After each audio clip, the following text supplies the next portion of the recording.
Yang kami hormati Bapak Ibu Guru serta tenaga kependidikan SMP Negeri 4 Unisari. Alhamdulillah, puji syukur kepada Allah Subhanahu wa Ta'ala, Tuhan yang Maha Esa, atas nikmat sehat sempat sehingga kita semua dapat mengikuti kegiatan CGP modul 1.4 tentang penghibasan diseminasi budaya positif di SMP Negeri 4 Wonosari. Sebelum dimulai, izinkan saya membacakan susunan acara terlebih dahulu. Yang pertama yaitu doa, yang kedua sambutan oleh Kepala Sekolah SMP Negeri 4 Wonosari, yang ketiga penyajian diseminasi oleh sahabat saya tercinta Ibu Francisca Riatri, yang keempat diskusi atau lain-lain, yang kelima penutup. Baik Bapak Ibu semua yang saya hormati, sebelum acara kita mulai, biar kita diberikan kemudahan dan kelancaran, mari menurut keyakinan dan kepercayaan kita masing-masing berdoa mulai.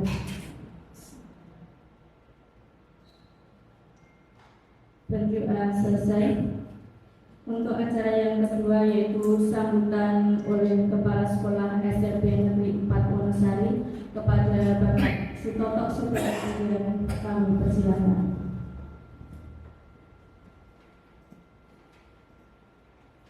Terima kasih. Terima kasih atas pembahasan pada hari ini.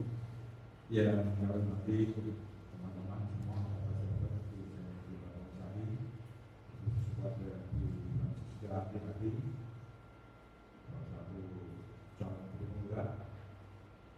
Pada siang ini akan dilaksanakan diseminasi tentang budaya positif. Tentunya kita akan ditujukan pada semua warga sekolah.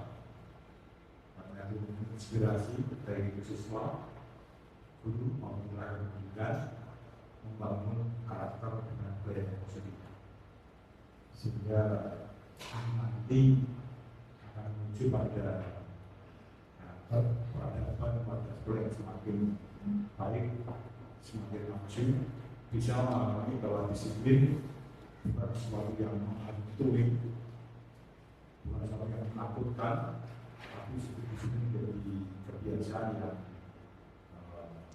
membudaya di lingkungan sekolah. Anak memiliki kebiasaan sama bersikap disiplin dengan karakter itu baiknya dalam bersama-sama. Kemudian yang kedua, selamat Bu Francisca dan Bu ini yang lolos seleksi calon wakil pemuda angka 9 dan nanti akan disusul oleh teman-teman lain angkatan 10, 11 dan seterusnya. Saya selalu optimis bahwa Ibu Bapak Guru di Wonosari memiliki daya juang yang tinggi, yang semangat yang tinggi, sehingga pada saatnya beberapa sudah akan mengikuti CGP untuk angkatan berikutnya.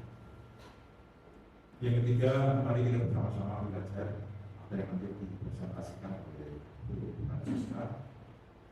Bagian-bagian yang bisa kita implementasikan sesuai dengan kapasitas kita, apa yang bisa kita jelaskan juga ke siswa oleh beberapa wali kelas, sehingga nanti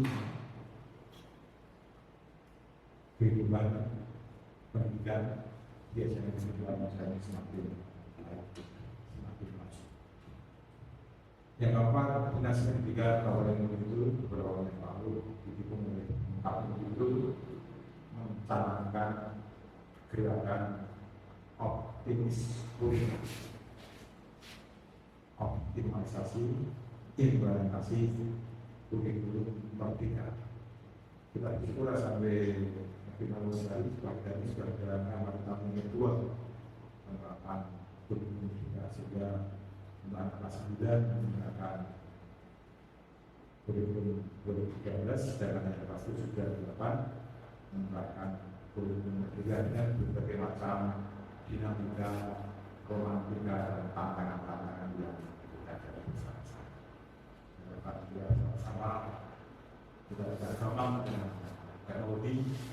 kita tidak gampang dengan perkembangan sistem pembelajaran dan juga pada kebijakan yang bisa berubah dan sesuai dengan konteks jam pembelajaran kita dengan pembelajaran kita generasi Z jam. Maka ini tolong sekaligus tantangan yang harus kita tangkap dengan bijak, dengan baik dan dengan semangat. Di year optimis kuliah itu sebenarnya saya mengatur optimis kuliah di bawah jawabnya maju, gitu ya. Di optimis kuliah itu gerakan mengoptimalkan implementasi kurikulum merdeka di Gunung Kidul mulai dari jenjang SD sampai ke SMP. Agak panjang, optimis kuliah maju. Yang ketiga lebih panjang lagi, optimis kuliah maju. Iya maju Pak. Ya. Jadi 3 kali Pak. Saya Siap. optimis kuliah, Maju. optimis kuliah, Maju. optimis kuliah. Maju. Terima kasih, tetap semangat. Di sini ada membacanya secara lebih mudah karena saya tidak hafal dengan apa yang sudah saya tuliskan di dalam PPT saya. Sebelumnya dari kami yang paling dalam sebelumnya mengucapkan terima kasih atas bimbingan dan arahan dari kepala sekolah SMP Negeri Makassari, juga atas dukungan dari luar kurikulum Bapak Sujelani, Bapak Ius, dan juga Bapak Ibu sekalian yang tidak bisa saya sebutkan satu persatu yang dengan rela hati memberikan waktunya dan kehadirannya untuk bersama-sama di sini dalam kegiatan diseminasi budaya positif SMP Negeri Makassari. Pak Ali, terima kasih sudah berkenan mempengaruhi slide berikutnya, dan Ibu Putri juga mengucapkan terima kasih untuk bantuannya yang selalu dan menyemangati saya. Ini susunan acara tadi itu sudah bacakan. Kemudian berikutnya Pak Ali, ya ini tadi yang sudah disampaikan. Berikutnya Pak Ali, kita akan masuk di sini. Jadi tujuan umum dari kegiatan kita pada siang hari ini adalah Waalaikumsalam Ibu, silakan. Sekali lagi kami mengaturkan terima kasih Bapak Ibu yang berkenan hadir meluangkan waktunya bersama-sama dalam kegiatan diseminasi budaya positif. Tujuan kita yang pertama, memahami konsep pendidikan menurut Ki Hajar Dewantara dihubungkan dengan konsep budaya dan lingkungan positif di sekolah yang berpihak pada murid. Yang kedua, melakukan evaluasi dan refleksi tentang praktik disiplin dalam pendidikan Indonesia secara umum untuk mendapatkan pemahaman baru mengenai konsep disiplin positif untuk menciptakan murid dengan profil pelajar Pancasila. Yang ketiga, memahami peran sebagai guru untuk membangun budaya positif dengan menerapkan konsep disiplin positif dalam berinteraksi dengan murid. Berikutnya Pak. Ini topik bahasan yang akan kita bicarakan selama 60 menit, sudah berkurang 10 menit, jadi ada waktu kurang lebih 50 menit. Nanti kita akan berbicara terkait hal ini. Yang pertama adalah disiplin positif, yang kedua motivasi perilaku manusia, ketiga keyakinan kelas, keempat kebutuhan dasar manusia, kelima posisi kontrol, dan yang keenam segitiga restitusi. Segitiga restitusi yang terakhir ini adalah nanti kaitannya bagaimana kita menyikapi atau menghadapi ketika anak melakukan kesalahan atau pelanggaran, kurang lebih seperti itu. Berikutnya Pak. Ya, ini gambar kita bersama. Kita akan bersama-sama menuju. Jadi memang kalau dulu ada paradigma kurikulum respon sesuai dengan zamannya dulu, dan sekarang kita akan menuju pada teori kontrol atau teori pilihan. Jadi memang kita akan bergeser menuju ke teori kontrol tersebut. Berikutnya, dasarnya adalah ini. Kita kembali kepada Menteri Pendidikan pertama, yaitu Ki Hajar Dewantara. Akti Merdeka, yaitu tidak hanya terlepas dari perintah, akan tetapi juga cakap buat memerintah diri sendiri.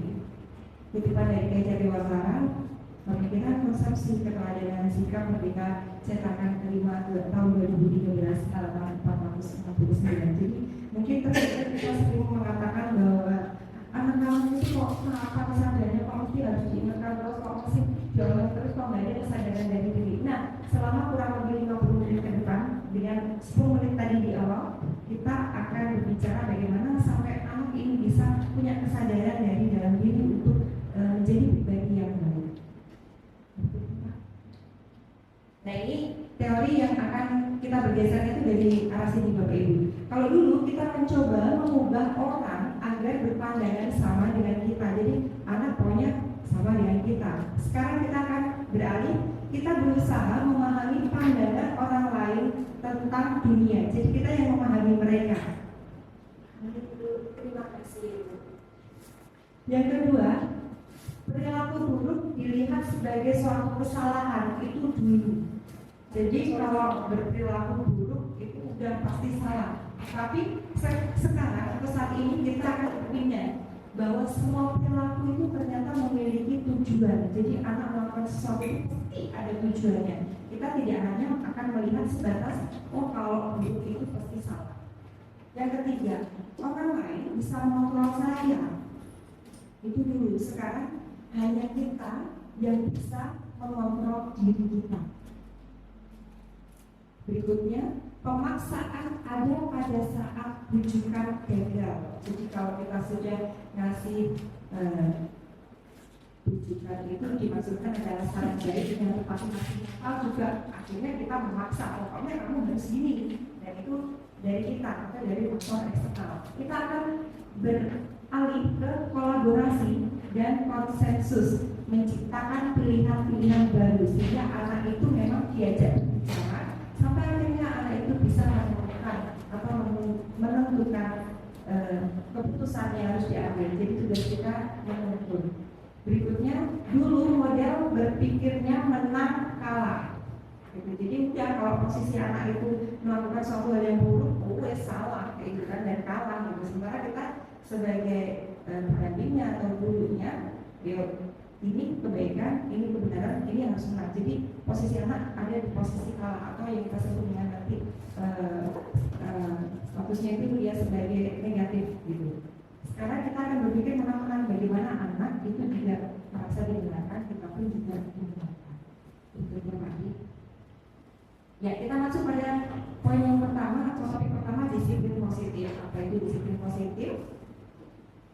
Di sini. Kata disiplin sering dihubungkan dengan hukuman. Padahal itu sungguh berbeda.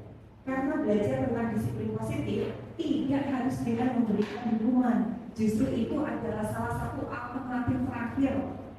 Dan kalau perlu tidak digunakan sama sekali. Karena kita memang mau mengangkat nilai kemanusiaan sesuai dengan tujuan pendidikan nasional. Nanti ada di bagian terakhir, tujuan pendidikan nasional.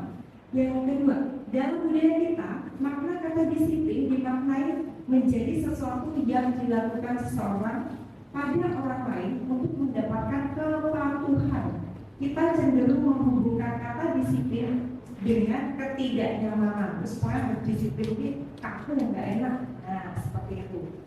Sekarang menurut dengan pendidikan wartawan, disiplin yang dimaksudkan adalah disiplin diri. Apakah itu?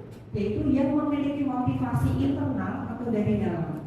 Disiplin diri dapat membuat seseorang menggali potensinya menuju kepada sebuah tujuan, sesuatu yang dihargai dan bermakna. Dengan kata lain, disiplin diri juga mempelajari bagaimana cara kita mengontrol diri dan bagaimana menguasai diri untuk memilih tindakan yang mengacu pada nilai-nilai yang kita hargai atau nilai-nilai kebajikan. Dalam hal ini yang dimaksudkan dengan nilai kebajikan ini adalah sesuai dengan profil pelajar Pancasila. Mari kita sebutkan bersama-sama Ibu Bapak 321. Yang pertama, beriman, bertakwa kepada Tuhan yang Maha Esa.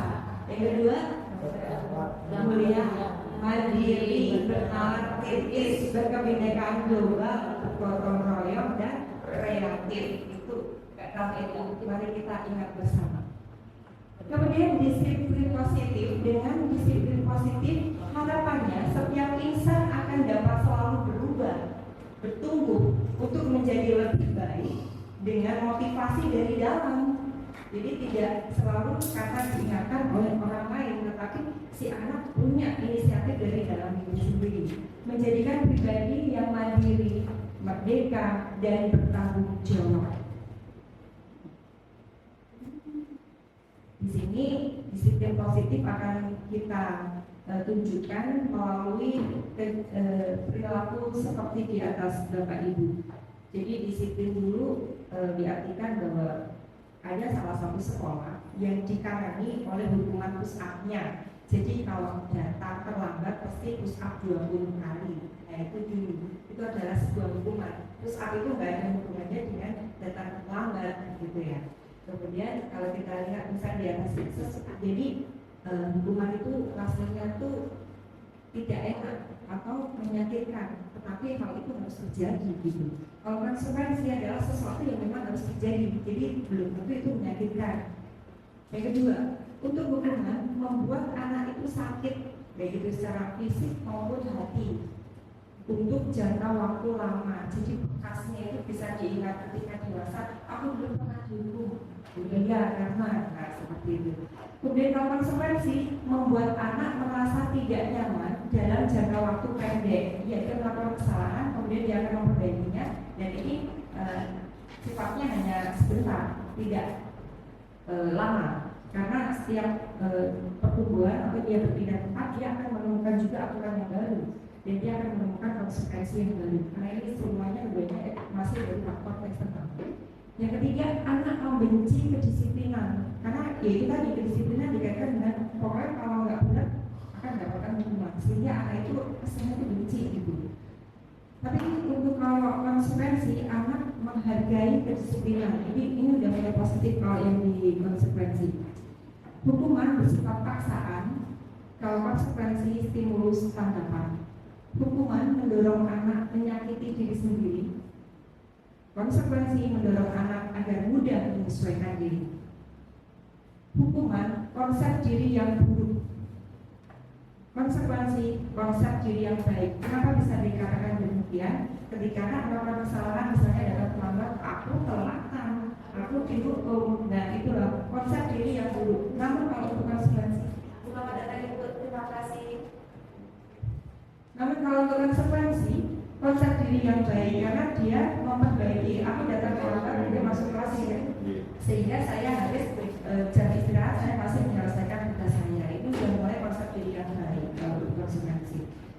Berikutnya, untuk hukuman, anak belajar untuk menyembunyikan kesalahan. Jadi kalau anak berbuat salah, dia cenderung tidak mau mengakui, karena kalau mengakui kesalahannya pasti nanti dihukum karena ketahuan salah, sehingga dia menyembunyikan kesalahan. Tetapi kalau untuk konsekuensi, anak belajar untuk memenuhi peraturan. Berikutnya, untuk hukuman, anak menjadi, ini akibatnya karena hukuman anak bisa menjadi marah atau tidak terima seperti itu.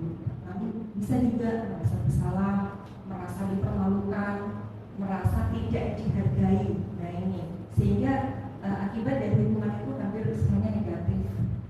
Namun untuk konsekuensi masih di sini kehilangan hak, dibuat tidak nyaman, kemudian diasingkan untuk sementara.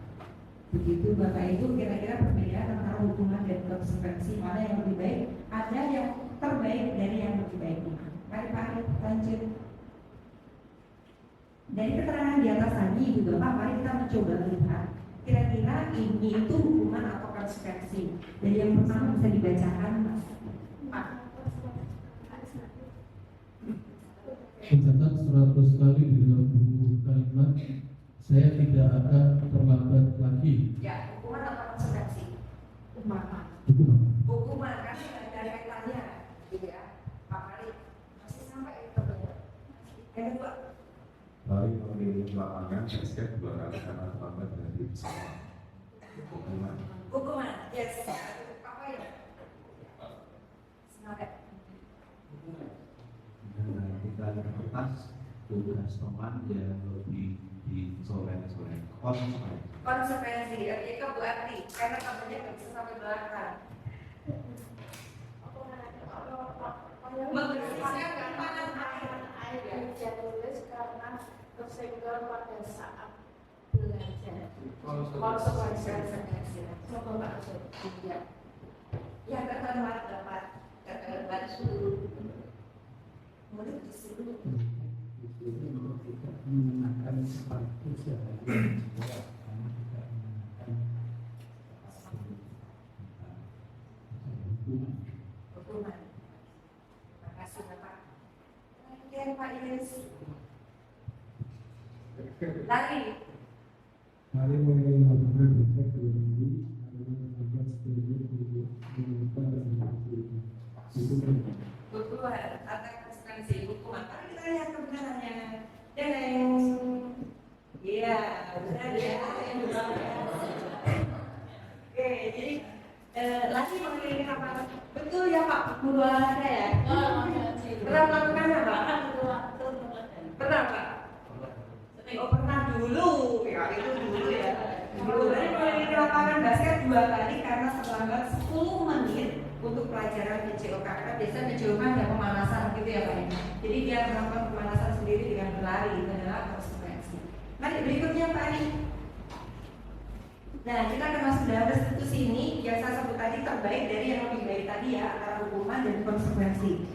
Restitusi bisa minta bantuannya Mbak Ani. Dibacakan restitusi. Restitusi adalah proses kolaboratif yang mengajarkan murid untuk mencari solusi untuk masalah dan membantu murid berpikir tentang orang seperti apa yang mereka inginkan dan bagaimana mereka harus memperlakukan orang lain. Restitusi membantu murid menjadi lebih memiliki tujuan, disiplin positif dan memulihkan dirinya setelah berbuat salah. Menebus kesalahan itu tidak salah, namun biasanya tidak membuat kita menjadi pribadi yang lebih kuat. Baik, terima kasih Bu Aini. Ini yang dimaksudkan di sini adalah bahwa menebus kesalahan itu tidak salah. Ini kaitannya dengan yang tadi konsekuensi Ibu Bapak. Jadi kan kalau merusak catatan teman kemudian digantikan, hal itu tidak salah. Namun hal itu masih merupakan konsekuensi karena dari perbuatan salahnya. Tapi kalau untuk restitusi ini lebih mengarah lagi bukan hanya sekedar untuk menebus kesalahan, tetapi membuat si anak menjadi pribadi yang lebih kuat. Seperti itu, itulah restitusi. Berikutnya Pak, silakan Ibu Prita. Restitusi kelanjutan. Restitusi sebenarnya juga meliputi usaha untuk menebus kesalahan, tetapi merupakan inisiatif dari murid yang melakukan kesalahan. Maka akan terjadi proses pemulihan pada diri anak sehingga mereka akan mendapatkan pelajaran yang mereka bisa pakai terus-menerus di masa depan untuk menjadi orang yang lebih baik. Restitusi adalah memperbaiki hubungan dan memperkuat hubungan. Restitusi mencari kebutuhan dasar yang mendasari tindakan untuk berpindah dari evaluasi diri ke restitusi diri. Penting bagi murid untuk memahami dampak dari tindakannya pada orang lain. Baik, terima kasih Bu Bahasa Inggris yang cocok banget. Jadi ini yang dimaksudkan di sini seperti tadi saya sudah sampaikan, restitusi ini timbulnya dari anak, dari pribadi anak, bukan hanya karena sekedar peraturan sehingga dia harus menggantikan dengan sikap yang baik. Dan restitusi ini adalah untuk memperbaiki hubungan. Nanti kita akan lihat bersama di tayangan, nanti akan ada salah satu film yang bisa kita lihat nanti maknanya terkait di sini. Ini restitusi bisa memperbaiki hubungan, bahkan memperkuat kita guru dan anak seperti itu. Berikutnya Pak. Ya. Lanjut Pak. Iya, Ibu Bapak apabila mau ada yang tanya nanti disilakan. Ini masih seputar disiplin positif. Oh tidak kelihatan ya Bu, baik saya akan bacakan. Ini adalah sebuah identitas. Identitasnya siapa? Identitasnya anak. Ada identitas gagal, ada juga identitas sukses. Kalau hukuman itu masih identitasnya gagal, aku sing telatan, aku sing sering dihukum, aku sing sering dipermalukan dan seterusnya. Identitas anak adalah gagal. Identitas sukses itu dimulai dari disiplin, mulai konsekuensi. Tadi sebenarnya identitasnya sudah sukses, tetapi masih netral karena dia juga sumbernya masih dari luar karena belum dari dalam. Sementara kalau restitusi restitusi itu dari dalam. Restitusi merupakan pilihan. Nah ini, jadi ada pilihannya. Anak tidak disuruh kamu harus begini, tetapi anak itu dilibatkan sehingga dia bisa memilih. Berikutnya, mengeluarkan untuk murid atau anak dalam jangka waktu panjang. Jadi apapun nanti peraturannya dimanapun dia berada, karena ini konsepnya jangka panjang dan keluar dari dalam, maka sikap baik ini akan terbangun jangkanya panjang, tidak hanya saat itu saja. Kemudian korban mendapatkan ganti. Untuk restitusi, murid atau anak mendapatkan penguatan dari masalah terpecahkan. Murid belajar bertanggung jawab untuk perilakunya.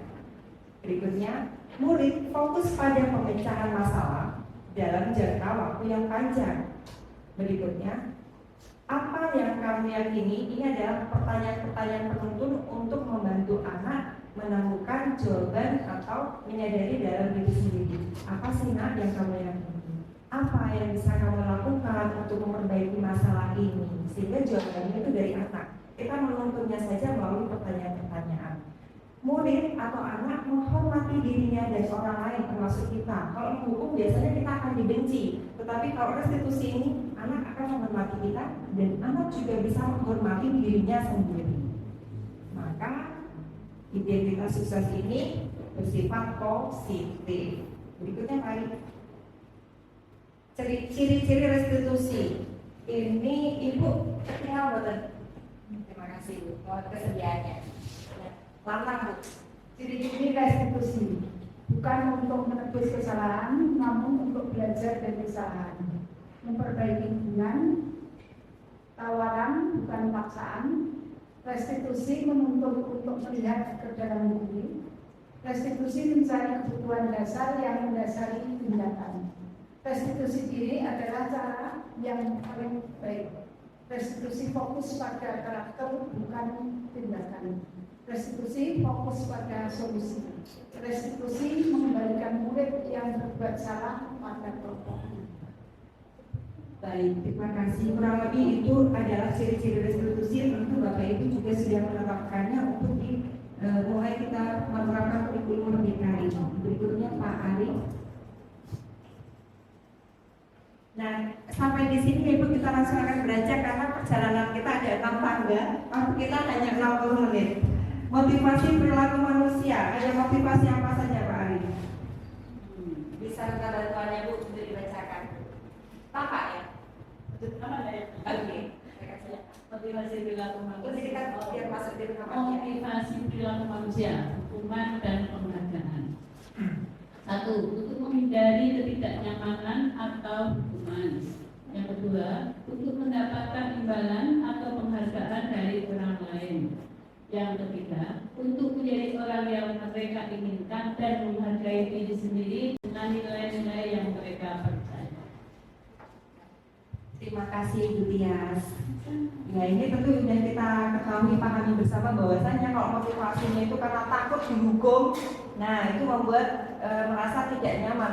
Jadi dia untuk menghindari ketidaknyamanan, jangan sampai nanti aku dihukum. Kemudian yang kedua konsekuensi ya, bukan ini imbalan. Jadi melakukan sesuatu itu karena ada imbalan. Oh, kalau kamu nanti nilaimu bagus, saya kasih hadiah. Nah karena imbalan, karena demi mengejar hadiah, maka dia melakukan hal tersebut. Maka itu faktornya masih dari luar. Kalau ada hadiahnya aku bisa senang, atau saya justru supaya aku tidak dihukum, supaya aku merasa aman-aman saja karena dihukum rasanya nggak enak, ya udahlah aku lakukan gitu. Tapi kalau restitusi ini adalah untuk menjadikan orang yang mereka inginkan. Jadi kalau dia mau baik itu memang niatannya adalah dia itu memang mau baik. Ya saya mau jujur ya karena memang jujur itu adalah kebaikan, dan dengan jujur itu manfaatnya untuk diri saya dan juga untuk orang lain. Itu yang dimaksudkan di sini. Jadi motivasinya dari dalam, bukan hanya untuk menghindari ketidaknyamanan atau justru untuk mendapatkan sesuatu yang bernilai. Berikutnya Pak. Ya, bisa dibacakan Ibu Data. Ini penjelasannya dari ketiga motivasi tadi. Ini motivasi yang pertama untuk menghindari ketidaknyamanan. Ibu Data. Untuk menghindari ketidaknyamanan atau hukuman, ini adalah tingkat terendah dari motivasi perilaku manusia. Mereka melakukan sesuatu karena menghindari permasalahan yang mungkin muncul dan berpengaruh pada mereka secara fisik, psikologis, maupun tidak terpenuhinya kebutuhan mereka. Motivasi ini bersifat eksternal. Baik, terima kasih. Terasa cukup jelas ya. Bu Derajat sampai mic-nya kalau nggak berdiri. Yang mendapatkan imbalan. Untuk mendapatkan imbalan atau penghargaan dari orang lain satu tingkat di atas motivasi yang pertama, mereka melakukan sebuah tindakan untuk mendapatkan pujian dari orang lain yang menurut mereka penting dan mereka letakkan dalam dunia berkualitas mereka. Mereka juga melakukan sesuatu untuk mendapatkan hadiah, pengakuan, atau imbalan. Motivasi ini juga bersifat eksternal. Terima kasih Bu Derajat. Nah, semuanya kedua ini masih eksternal. Kita akan masuk yang ini akan kita terangkan kali ya untuk menjadi orang yang mereka inginkan. Maaf itu petugas, minta suaranya yang apa?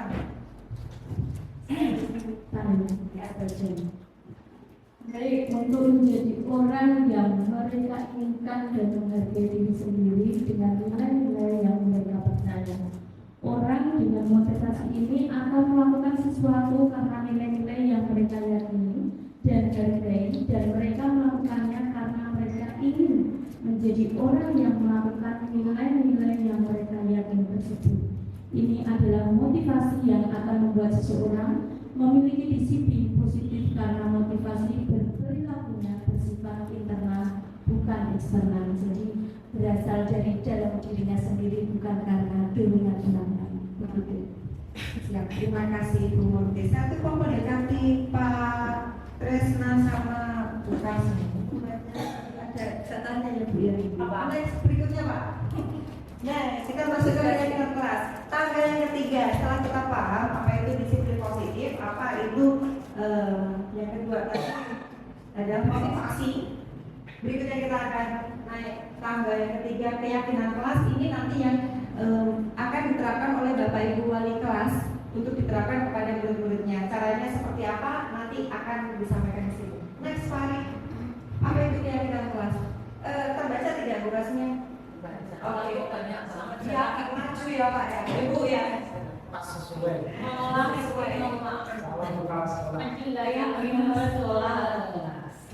Nilai keselamatan atau kesehatan inilah yang kita sebut sebagai suatu keyakinan, yaitu nilai-nilai kebajikan universal yang disepakati secara tersirat dan tersurat, lepas dari latar belakang suku, negara, bahasa maupun agama. Murid-murid perlu mendengarkan dan memahami arti sesungguhnya tentang peraturan-peraturan yang diberikan, apa nilai-nilai kebajikan di balik peraturan tersebut, apa tujuan utamanya, dan menjadi tidak tertarik atau takut sehingga hanya sekedar mengikuti serangkaian peraturan-peraturan yang mengatur mereka tanpa memahami tujuan dunianya. Jadi keyakinan kelas tidak bertentangan dengan peraturan, namun mendukung peraturan. Keyakinan kelas bersumber dari dalam diri sehingga melaksanakan aturan dengan pemahaman tujuan mulia yang terkandung di dalamnya. Ini sama dengan awal belajar kita buat kontrak belajar itu kan? Hampir sama. Ya, kayaknya kalau kontrak belajar itu bisa untuk di mata pelajaran itu saja mungkin ya. Tapi kalau keyakinan kelas semuanya, ya semuanya. Jadi ini nanti arahnya untuk ke segitiga restitusi. Kalau yang di kontrak belajar itu ya kesepakatan belajar. Biasanya tertentu dengan mata pelajaran. Kalau keyakinan kelas ini nanti arahnya akan membawa atau menuntun anak pada perilaku yang baik atau yang benar. Jadi tidak hanya untuk satu mata pelajaran, tapi memang untuk seutuhnya. Jadi misalnya kalau masuk kelas saya nggak kesini, nggak kesini, nggak kesini. Iya, seperti itu. Dan dasarnya bukan dari yang lain. Untuk membuat keyakinan kelas itu seperti apa ya Ibu? Jadi masukkan semua. Semua. Jadi misalnya, oh apa yang kalian inginkan? Kan usaha mungkin dari siswa A, B masuk ke ini misalnya. Oh kita harus datang menit atau sebelum pulang yang tiket harus membersihkan seperti itu. Apakah seperti itu? Iya, dan itu semuanya nanti ada contohnya. Jadi dasarnya memang peraturan. Maka keyakinan kelas ini tidak bertentangan dengan peraturan, tetapi akan meringkas peraturan. Dan kalau peraturan kan anak nggak ikut waktu, jadi anak merasa hanya sekedar ngikutin aja ya, aku begini karena aturannya begini gitu. Tapi kalau keyakinan kelas tuh, iya karena itu keyakinan baikku, maka aku akan melakukannya dengan penuh tanggung jawab. Arahannya ke sana nanti ada contohnya. Oke, next Pak Ari. Ya, prosedurnya yang pertama itu mempersilahkan warga sekolah atau murid-murid untuk bercurah pendapat tentang peraturan yang perlu disepakati. Nah, nanti anak-anak kita mau menyepakati budaya positif apa nih, gitu kan? Yang kedua, mencatat semua masukan para murid warga sekolah. Nanti ada tuntunannya bahwasanya untuk yang dibuat tidak boleh menggunakan kalimat negatif, tetapi menggunakan kalimat positif. Nanti ada contohnya. Berikutnya, yang ketiga, menyusun keyakinan kelas sesuai prosedur pembentukan keyakinan kelas. Gantilah kalimat dalam bentuk negatif menjadi positif. Makanya yang keempat, meninjau kembali daftar curah pendapat. Jadi dikelompokkan. Sudah masuk semuanya, kita kelompokkan mana yang sama, kita ringkas. Yang kelima, ditinjau ulang keyakinannya tersebut. Jumlah butirnya pasti akan lebih sedikit daripada aturan sekolah. Misalnya aturan sekolah tidak boleh berkuku panjang, tidak boleh berambut panjang, harus berpakaian yang rapi, bersih. Nah itu kan bagian dari rapi. Jadi nanti bisa keyakinan kelasnya adalah rapi. Rapi itu apa yang diikuti? Bukunya bersih, rambutnya bersih, pakaiannya bersih, rapi seperti itu. Yang keenam, berikutnya Pak. Ya, setelah keyakinan sekolah atau kelas selesai dibuat, maka semua warga kelas dipersilakan meninjau ulang, menyetujuinya dengan menandatangani. Jadi nanti ibu bapak selesai semua dikelompokkan, tersimpulkan berapa keyakinan kelas yang diperoleh. Biasanya 5 keyakinan kelas. Caranya nanti seperti apa? Kurang lebih contohnya seperti itu.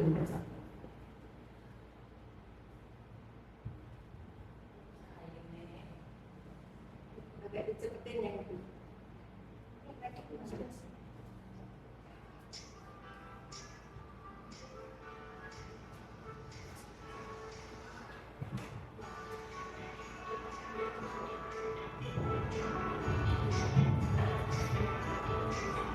Jadi dijelaskan tujuannya untuk anak bertanggung jawab dan mandiri.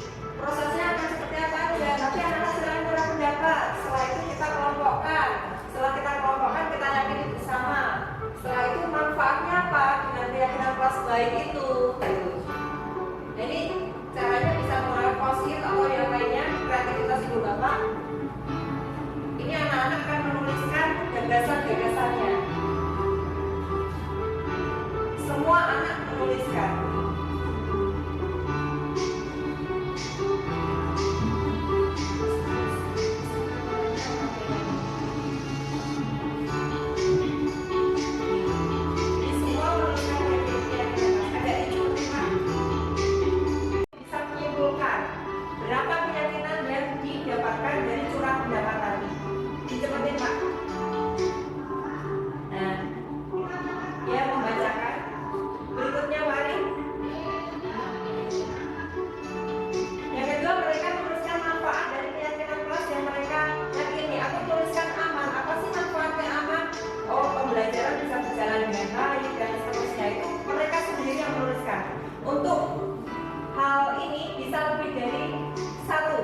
Minimal 3. Apa sih manfaatnya aman? Apa sih manfaatnya rapi, bersih gitu. Berikutnya Pak.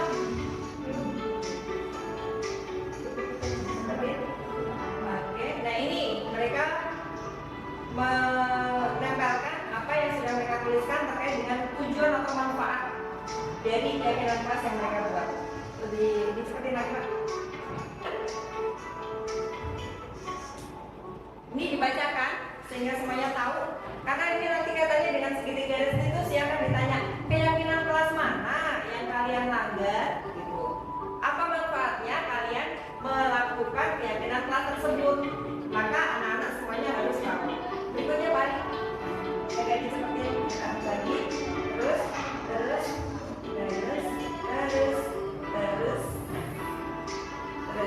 Nah ini mulai mempertegas apa itu aturan, siapa yang gawe aturan, apa itu keyakinan kelas, siapa yang harus menjalankan dan siapa yang membuatnya, dipertegas di sini.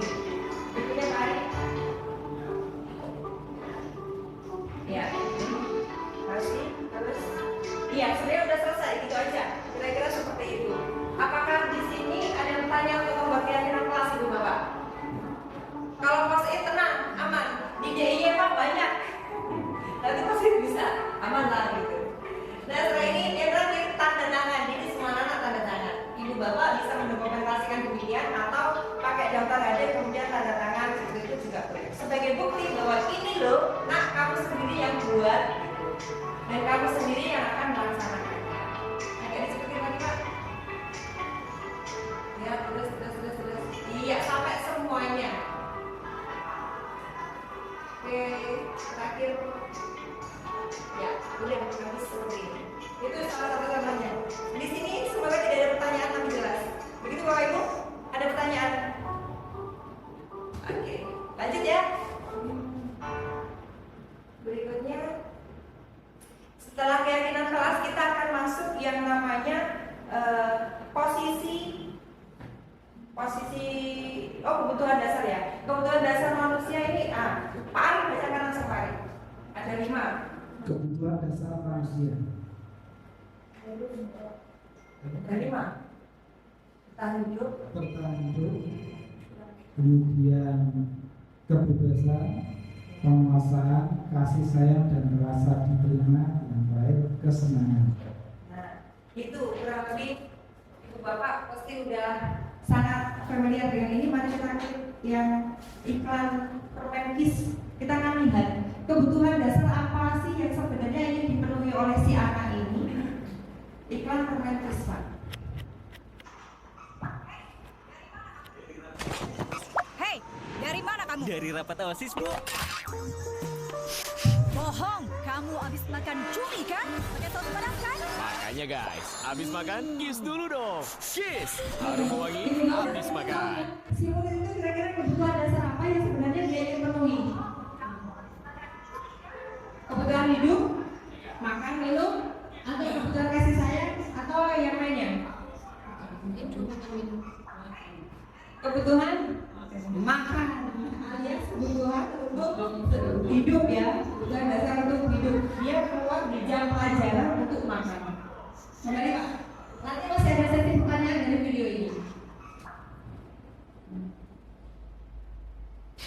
Kira-kira seperti itu ya Ibu, untuk Ibu Bapak untuk kebutuhan dasar. Berikutnya adalah posisi kontrol, ini ada 5. Yang pertama penghukum, yang kedua pembuat rasa bersalah, ketiga sebagai teman, pemantau dan manajer. Penghukum, posisi penghukum bisa menggunakan hukuman fisik maupun verbal. Orang-orang yang menjalankan posisi penghukum senantiasa mengatakan bahwa sekolah memerlukan sistem atau alat untuk dapat lebih menekan murid-murid lebih dalam lagi. Biar tertib dibuat aturan seketatnya, salah ya dihukum. Pembuat rasa bersalah, posisi pembuat rasa bersalah, guru akan bersuara lebih lembut. Pembuat rasa bersalah akan menggunakan keheningan yang membuat orang lain merasa tidak nyaman atau bersalah atau rendah diri. Biasanya mungkin bisa kita jumpai pada saat kita masuk kelas, anak-anak minggu gitu, ya kita diem aja. Gimana Pak? Ini Pak Toto ketika apa? Mirip Pak Toto ketika awal rekam Bapak Ibu. Ya, seperti kurang lebih memang seperti itu. Jadi posisi membuat rasa bersalah gitu dengan diem gitu, tapi membuat anak-anak merasa kok nggak ngomong ya, sakitnya dia. Gitu ya. Ada rekaman sampai ke kepala loh hari itu. Berikutnya sebagai teman, posisi teman, guru pada posisi ini tidak akan menyakiti murid, namun akan tetap berupaya mengontrol murid melalui persuasi. Posisi pemantau berdasarkan pada peraturan-peraturan dan konsekuensi dengan menggunakan sanksi, gitu ya tadi ya, perbandingan hukuman sama konsekuensi. Jadi posisi konsekuensi itu masih dari luar, karena dia guru masih memantau dulu dari dalam. Nah ini yang akan kita terapkan arahnya ke manajer. Jadi ternyata di sini Bapak Ibu guru manajer. Benar. Kalau jadi manajer kadang nggak bisa jadi guru ya. Setelah jadi guru kita bisa jadi manajer. Posisi manajer adalah posisi di mana guru berbuat sesuatu bersama dengan murid, menyelesaikan segala sesuatu bersama bareng dengan guru. Kita tidak putusin sendiri, atau anak juga tidak putusin sendiri, tapi bersama. Mempersilahkan murid untuk mempertanggungjawabkan perilakunya. mendukung murid agar dapat menemukan solusi atas permasalahannya sendiri. Itu, mari Pak. Nah, posisi kontrol ini akan membuat identitas masing-masing. Posisi penghukum tentu identitas yang anak miliki adalah identitas gagal. Pembuat rasa bersalah ini masih gagal. Pembuat sebagai teman identitasnya sudah mulai berhasil sampai pada manajer. Tapi kita lihat bahwa dari posisi penghukum rasa bersalah sebagai teman dan pemantau semuanya motivasinya masih dari luar atau ekstrim. Sementara kalau untuk manajer identitasnya berhasil. Oh tadinya aku datang terlambat. Dengan restitusi dia akan mendapatkan hasilnya. Aku bukan terlambat lagi, aku bukan yang dihukum lagi, tapi aku adalah pribadi yang menjadi lebih baik dan lebih disiplin. Jadi identitasnya berhasil. Kontrol diri atau berasal dari dalam diri sendiri. Maka motivasi ini dari dalam atau intrinsik. Bentar Pak, Ibu Bapak, ini akan ada salah satu video. Pertanyaannya ini, nanti Ibu Bapak sekarang bahas ini. Apa posisi kontrol yang dilakukan oleh guru? 2. Bagaimana murid menjawab pertanyaan guru? Dia jawab jujur atau enggak nih? Yang ketiga, setelah ketahuan berbohong, bagaimana perasaan murid? Senang, bahagia, atau dia gimana ya? Minuman, apa identitas yang didapatkan oleh murid? Jadi dia dikatakan, hei anak jujur, hei anak baik, atau justru sebaliknya. Klik gambar hati Pak.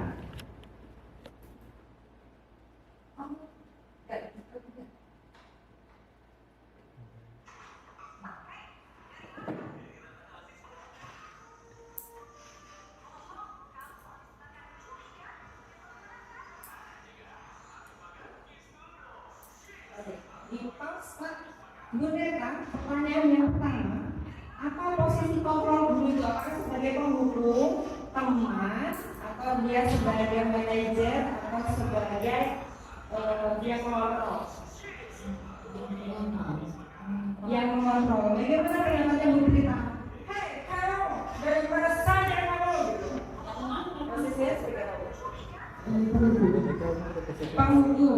Dia ini sudah mendapat. Bu belajar sebagai apa? Hei kamu, dari mana saja kamu? Jadi apa mereka?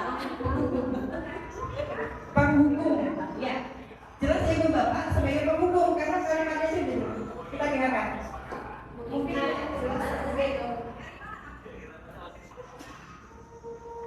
Hei, dari mana kamu? Ini berarti cocok banget berpertanyaan. Terus pertanyaan yang kedua tadi apa Pak? Bagaimana jawabannya murid?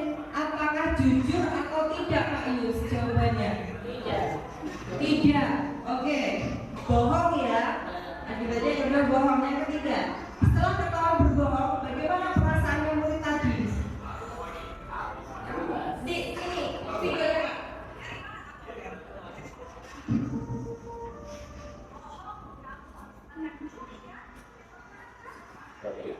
Takut, ya takut seperti masuk ke dalam ruang berapi gitu kan ya. Itu yang didapatkan oleh murid. Pertanyaan berikutnya lagi.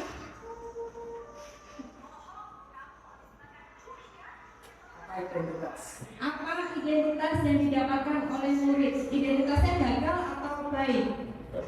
Gagal. Bohong. Dia ketakutan dan dia punya identitas pembohong. Kira-kira seperti itu gambarannya ya. Mari berikutnya.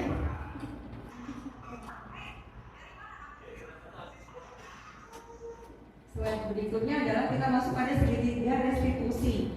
Nah, segitiga restitusi ini akan kita gunakan untuk menangani kasus anak atau tadi kalau ada anak yang bohong gitu ya, jam pelajaran dia makan cumi di luar gitu kan. Bikin lapar katanya Bu Kasmi tadi posisinya posisi lapar bukan posisi penghukum ya, tapi posisi lapar. Segitiga restitusi itu apa? Ada 3. Yang pertama adalah stabilkan identitas. Hanya 3 saja ini yang perlu kita ingat dan kita terapkan nanti. Pertama, menstabilkan identitas itu seperti apa? Validasi tindakan yang salah itu seperti apa? Menanyakan keyakinan itu seperti apa? Mari kita klik gambar bunga warna ungu Pak. Iya.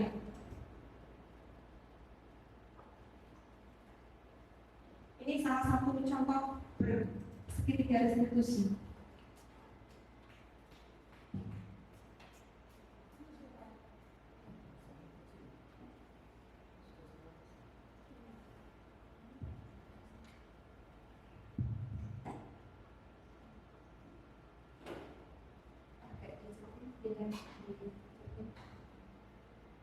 Iya, maaf Bapak Ibu, suaranya kecil, bisa dibaca dalam hati.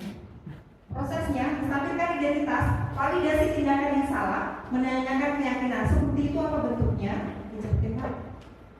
Ya, menstabilkan identitas ini berdasarkan prinsip membuat kesalahan adalah bagian dari pembelajaran. Yang seperti ini, kesalahan itu memang setiap orang akan memiliki kesalahan, tidak semua orang itu sempurna. Itu jadi menstabilkan, menggeser identitas gagal menjadi berhasil. Validasi tindakan yang salah berdasarkan prinsip setiap perilaku berupaya memenuhi suatu kebutuhan tertentu. Sekali lagi, bukan sebuah kesalahan. Perilaku guru bukan kesalahan, tetapi untuk memenuhi kebutuhan tertentu. Guru akan bergeser dari pemikiran stimulus respon menjadi proaktif. Mengenali dan mengakui kebutuhan murid akan memperbaiki hubungan dengan murid. Berikutnya Pak. Menanyakan keyakinan. Nah ini boleh ditanyakan, kesalahan tadi itu apa? Kenapa kamu berbuat salah? Gitu. Next Pak. Ini contoh kasusnya.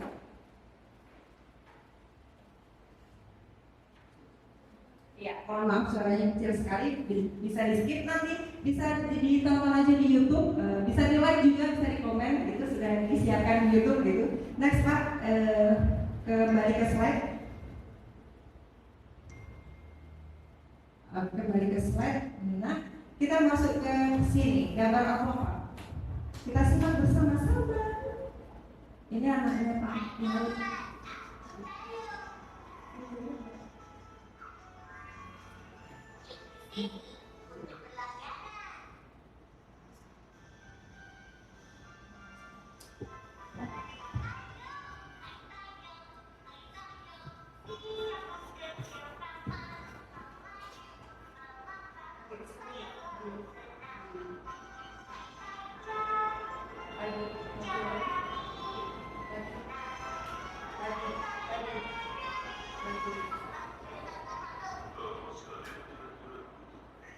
Ada yang mencoret-coret atau bis.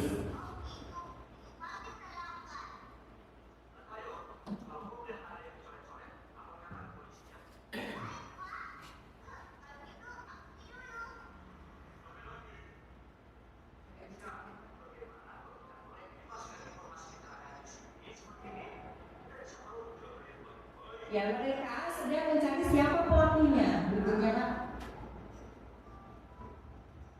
Berikutnya, mereka belum menemukan. Berikutnya Pak. Iya, terus lagi. Ya, mereka masih mencari, agak dicepetin lagi. Dicepetin lagi.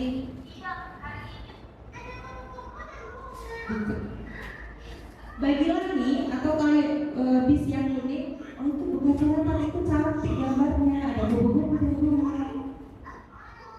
Dan mereka masih berusaha mencari siapa pelakunya. Dicepetin Pak. Sampai pada akhirnya mereka akan menemukan siapa pelakunya.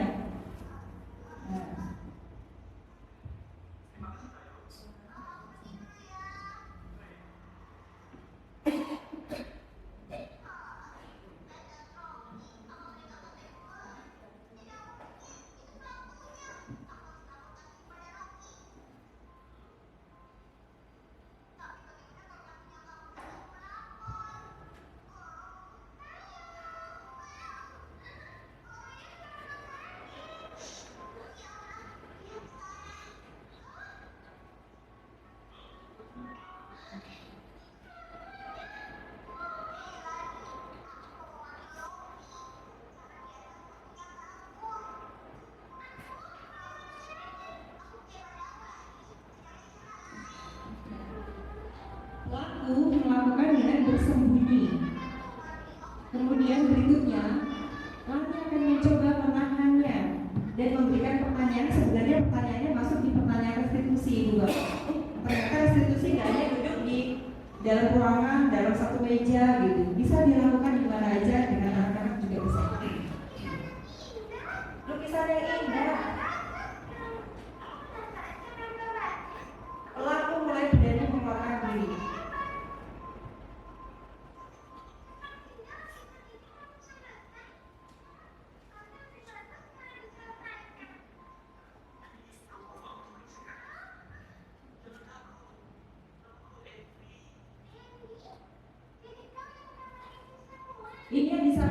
menstabilkan identitas ibu bapak. Pelaku tidak mengalami ketakutan.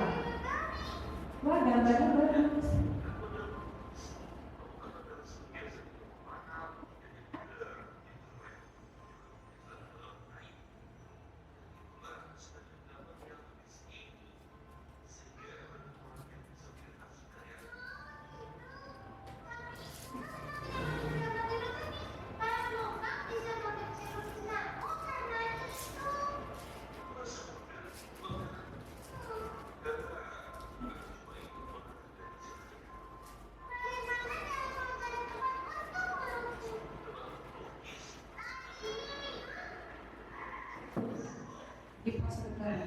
Nah, jadi lagi sudah mencoba menanyakan kenapa, alasannya apa. Ternyata dia punya alasan yang baik, ibu bapak. Sekali lagi, perbuatan kesalahan ternyata tidak melulu itu perbuatan buruk, bukan melulu kesalahan, tetapi ada alasan kenapa dia melakukannya. Ternyata dia ingin lukisannya itu dilihat oleh banyak orang gitu, dan lagi menanyakannya dengan cara yang damai begitu, sehingga dia mengeluarkan alasannya dan lagi mencoba, tapi perbuatan itu kurang baik dan seterusnya. Next Pak. Ketika petugas datang, dia sudah ketakutan karena biasanya petugas datang akan menghukumnya atau membicarakannya. Yang terjadi adalah mereka saling kejar-kejaran. Gurunya kejar murid, muridnya tambah lagi.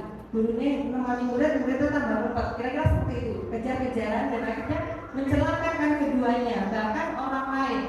Nanti ada gambarnya, orang bawa buah, akhirnya nabrak juga. Next Pak. Nah, akhirnya celaka. Berikutnya mana agak dicepetin. Oke. Terakhir, nomor terakhir. Aku akan membersihkan lukisanku sendiri. Bukan polisinya yang ngomong, tetapi dengan kesadarannya dia, aku mau membersihkan lukisanku sendiri atas restitusi yang sudah dilakukan oleh Lani tadi. Berikutnya Pak.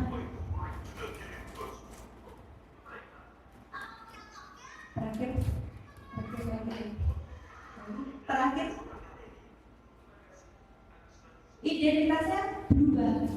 Ini berkat Andy sehingga kamar jalan menjadi lebih indah dan ada tadi hubungannya kan dulu polisi ngejar-ngejar si anak si lari. Kemudian sekarang menjadi mengembalikan hubungan, bahkan memperkuat. Polisi berdamai dengan Andy berdamai dengan polisi, dan hasilnya lebih positif. Kurang lebih seperti itu. Next Pak. Iya. Ibu Bapak, kembali ke slide. Kalau kita mau lanjutkan, kita bisa bahas selama 2 hari. Tapi ya cukup. Next. Ya, ini tidak perlu kita bahas. Tentunya untuk simpulan dari Tayo tadi, berikutnya Pak. Ya, kita bisa menyimpulkan apa sih maknanya dari segitiga restitusi tadi. Tadi Bapak, Bu Dwi belum ya tadi ya? Maaf ya Ibu, agak maju kan? Agak maju karena mic-nya di sini. Ya, inilah simpulnya pembahasan petualangan Tayo yang saya jadikan sampel contoh penyelesaian sesuai dengan segitiga restitusi. Silakan Ibu membacakan dulu. Tampak. Oke. Pembahasan petualangan. Pembahasan petualangan bus Tayo. Cerita.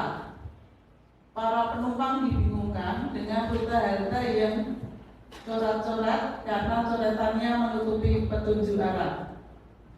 Terjadi kekacauan akibat lukisan itu. Polisi, Tayo, dan semua orang penasaran dengan pelakunya. Pelukis halte melakukannya dengan sembunyi-sembunyi dan kurang merasa perbuatannya salah. Lani melihatnya dan memuji coretan atau lukisannya. Pelukis keluar dengan tenang dari persembunyian dan menyapa Lani.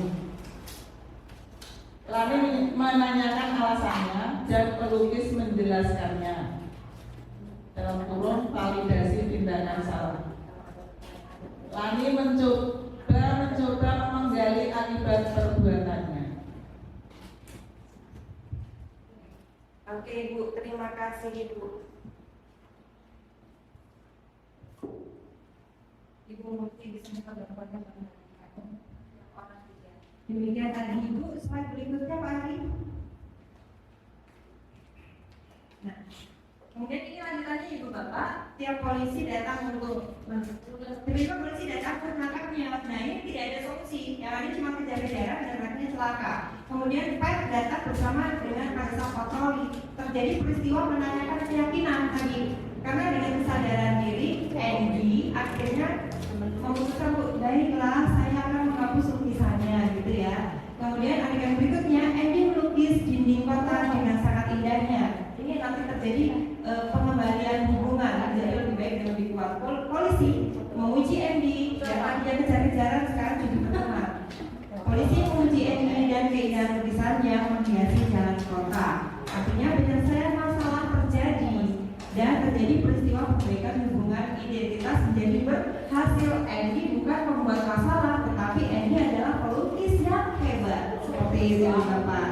Terima kasih. Mungkin demikian. Silakan Bapak Ibu menuliskan. Satu bisa pertanyaan, kedua bisa tanggapan positif, yang ketiga bisa pesan. Itu sebagai bahan refleksi dari hasil kegiatan hari ini. Selesai. Demikian Ibu Bapak, dan mohon maaf untuk kesalahannya. Waktu kami kembalikan kepada Ibu Murti.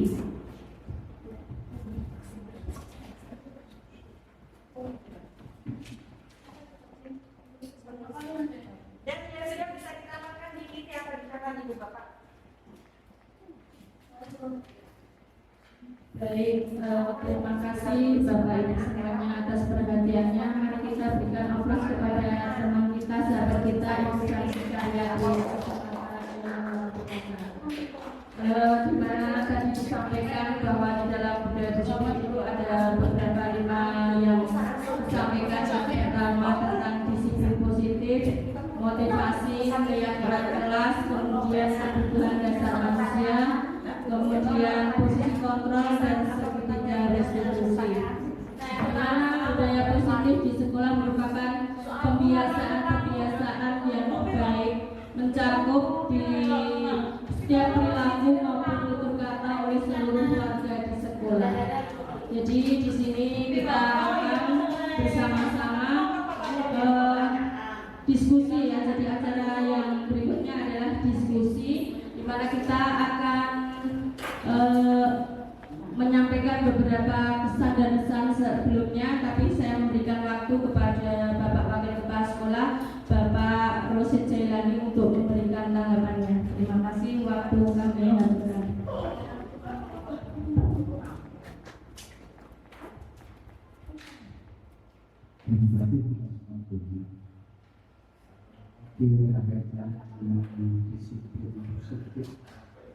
Kalau saya kontraskan apakah ada disiplin negatif. Kemudian yang kedua, pesan saya ini sangat kecil sekali. Bagaimana menerapkan kita sebagai guru olahraga, kalau ini kan humanis kalau bicara. Kalau ada anak bawa lompeng itu apakah caranya nilai lebih? Apakah dengan kalau bicara tidak dengan ketegasan, dengan apa sikap yang harus tegas namanya, karena mereka membahayakan orang lain.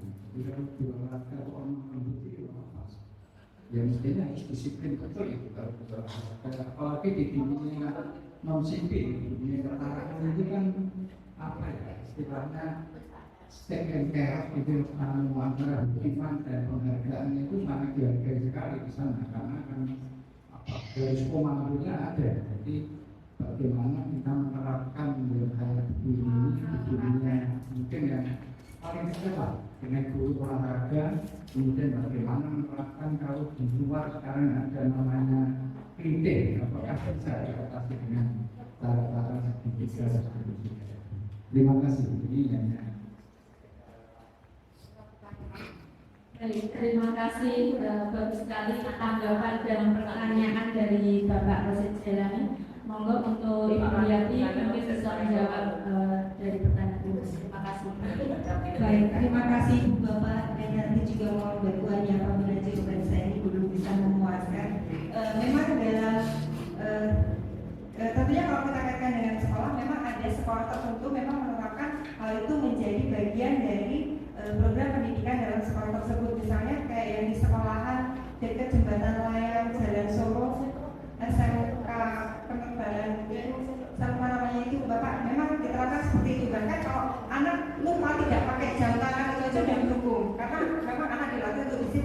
Sehingga kalau lupa tidak pakai jam tangan saja itu anak sudah melakukan pelanggaran dan ada konsekuensinya, dia harus melakukan hal tersebut. Tapi apakah hal kelembutan humanis yang sangat lembut dan idealis tadi itu bisa terjadi atau terwujud khususnya untuk menangani anak-anak seperti ini? Ibu bapak, saya sudah mencoba melakukan restitusi ini kepada beberapa anak, tidak hanya satu yang berhasil tadi. Memang hal ini tidak mudah dan ini memang dilakukan, ada yang bisa sekali jadi dan ada pun yang tidak, karena memang posisi kita benar-benar mengontrol, bukan kontrol, tapi kita menuntun anak sampai anak itu bisa menemukan jawabannya sendiri.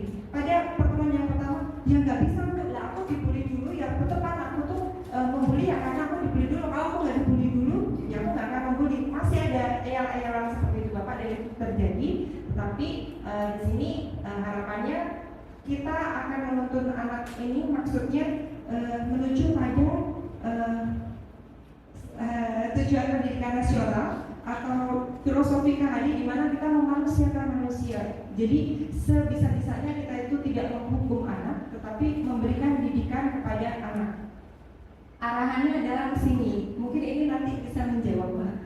Jadi dengan menjalankan budaya positif di sekolah, yang meskipun penuh dengan tantangan, maka akan mempermudah tercapainya tujuan pendidikan nasional. Pak Rosid, ini tuh tahun 89 atau sekarang ada yang baru ya? Saya dapat ininya ya, dapat ini 9. Tapi kurang lebih kayaknya isinya masih relevan ya Pak, masih sama. Bahwa tujuan pendidikan nasional itu pada pasal keempat, pendidikan nasional bertujuan mencerdaskan kehidupan bangsa dan mengembangkan ini yang saya garis bawahi manusia. 2003, iya. Apakah bunyinya masih sama atau beda Pak? Bunyi jelas beda, tapi maknanya enggak. Sama ya. Manusia Indonesia seutuhnya. Nah yang diharapkan tadi, yang kalimatnya Pak Toto tadi, memanusiakan manusia gitu. Yaitu manusia yang beriman dan bertakwa dan seterusnya. Dan ini sesuai dengan filosofi KHD yang saat ini kita wujudkan dalam kurikulum merdeka, yaitu pada penerapan profil pelajar Pancasila, beriman, bertakwa pada Tuhan Yang Maha Esa, beramal mulia, mandiri, bernalar, kritis, berkebidanan global, berkembang dan kreatif. Artinya selebihnya saya mohon maaf yang besar-besarnya